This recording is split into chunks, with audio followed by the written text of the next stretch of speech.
اعوذ باللہ من الشیطان الرجیم پناہ مانگتا ہوں میں اللہ کی شیطان مردود سے۔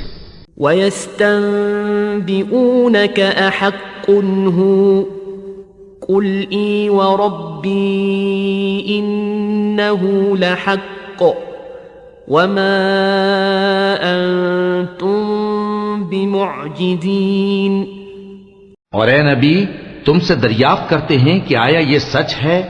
کہہ دو ہاں میرے رب کی قسم یہ سچ ہے، اور تم بھاگ کر اللہ کو عاجز نہیں کر سکو گے۔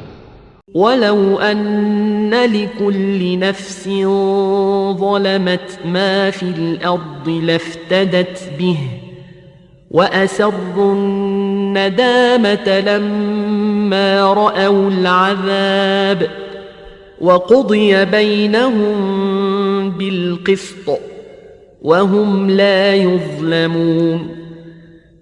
اور اگر ہر ایک نافرمان شخص کے پاس روئے زمین کی تمام چیزیں ہوں تو وہ عذاب سے بچنے کے بدلے میں سب دے ڈالے، اور جب وہ عذاب کو دیکھیں گے تو پچھتائیں گے اور ندامت کو چھپائیں گے، اور ان میں انصاف کے ساتھ فیصلہ کر دیا جائے گا اور ان پر ظلم نہیں ہوگا۔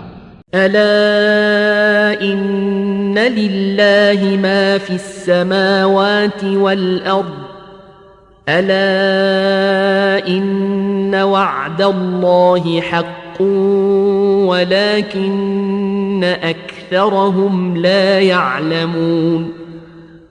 سن رکھو کہ جو کچھ آسمانوں اور زمین میں ہے سب اللہ ہی کا ہے۔ سن رکھو کہ اللہ کا وعدہ سچا ہے لیکن اکثر لوگ نہیں جانتے۔